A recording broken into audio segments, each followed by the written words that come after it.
Assalamualaikum warahmatullahi wabarakatuh. Perkenalkan, nama saya Arif Febrianto dengan NIM C0C023032, ingin mempresentasikan mata kuliah Aspek Hukum dan Hukum Bisnis di Indonesia dengan judul Bentuk-bentuk Perusahaan dan Usaha Franchise. Baik, pada latar belakang bisa kita lihat yaitu dalam dunia bisnis, berbagai jenis perusahaan dan model usaha berkembang sesuai dengan kebutuhan pasar serta regulasi yang berlaku. Salah satu bentuk usaha yang banyak diminati adalah franchise atau waralaba. Pemahaman yang baik mengenai bentuk-bentuk perusahaan serta usaha franchise sangat penting bagi para pelaku usaha dan calon usaha. Kemudian pada pengertiannya, bentuk hukum perusahaan, persekutuan, dan badan hukum sudah diatur dalam undang-undang. Firma dan persekutuan komanditer diatur dalam KUHD. Perseroan terbatas diatur dalam Undang-Undang Nomor 40 Tahun 2007. Koperasi diatur dalam Undang-Undang Nomor 25 Tahun 1992. Perusahaan umum dan perusahaan perseroan diatur dalam Undang-Undang Nomor 9 Tahun 1969. Firma dan persekutuan komanditer adalah bukan badan hukum, sedangkan perseroan terbatas merupakan koperasi. Selanjutnya, perusahaan perseorangan. Perusahaan perseorangan adalah bentuk usaha yang dimiliki dan dikelola oleh satu individu. Pemilik bertanggung jawab penuh terhadap operasional dan keuangan perusahaan, termasuk resiko kerugian yang mungkin terjadi. Kelebihan dari perusahaan ini antara lain kemudahan dalam pengelolaan, fleksibilitas dalam pengambilan keputusan, serta biaya administrasi yang lebih rendah dibandingkan bentuk usaha lain. Kemudian persekutuan merupakan perusahaan yang didirikan oleh dua orang atau lebih dengan tujuan memperoleh keuntungan bersama. Bentuk persekutuan terbagi menjadi yang pertama, persekutuan firma. Firma adalah persekutuan yang anggotanya bertanggung jawab secara penuh terhadap utang perusahaan. Firma biasanya dibentuk oleh individu-individu dengan keterampilan atau bidang usaha yang sama.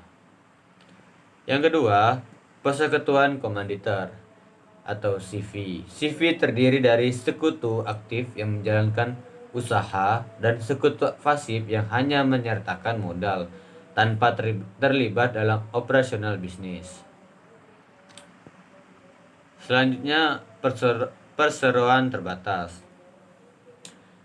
Perseroan terbatas merupakan organisasi bisnis yang memiliki badan hukum resmi yang dimiliki oleh minimal 2 orang dengan tanggung jawab yang hanya berlaku pada perusahaan tanpa melibatkan harta pribadi atau perseorangan yang ada di dalamnya. Kemudian sumber hukum perusahaan.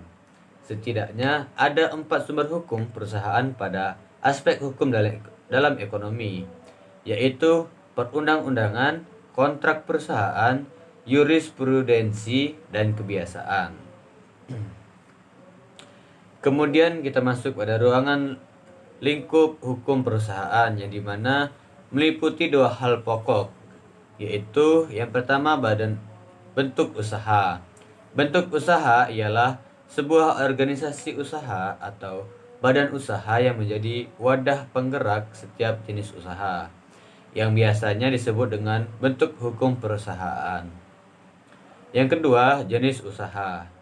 Jenis usaha ialah berbagai macam usaha di bidang perekonomian yang meliputi bidang perindustrian, bidang perdagangan, bidang jasa, dan bidang keuangan.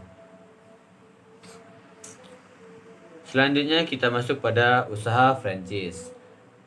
Franchise atau waralaba adalah sistem bisnis di mana pemilik merek atau konsep bisnis atau franchisor memberikan hak pada pihak lain atau franchisee untuk menjalankan bisnis dengan model yang telah ditetapkan.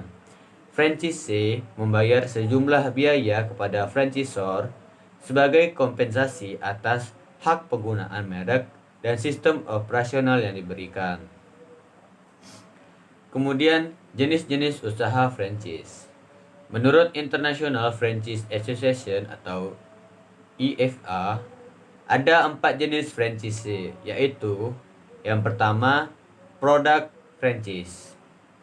Produsen memberikan hak kepada pemilik toko yang mendistribusikan barang-barang milik pabrik dan mengizinkan pemilik toko untuk menggunakan nama dan merek dagang pabrik.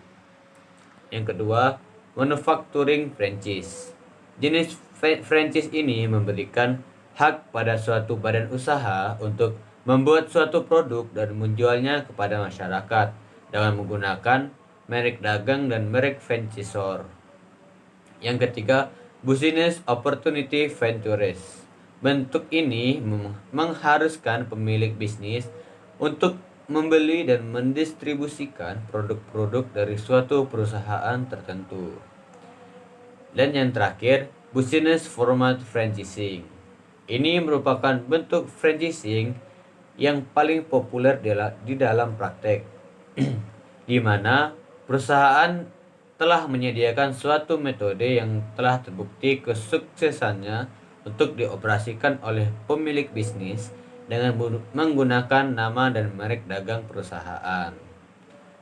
Itulah materi yang telah saya sampaikan. Semoga apa yang telah saya berikan bermanfaat untuk kita semua.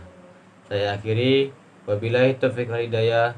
Wassalamualaikum warahmatullahi wabarakatuh.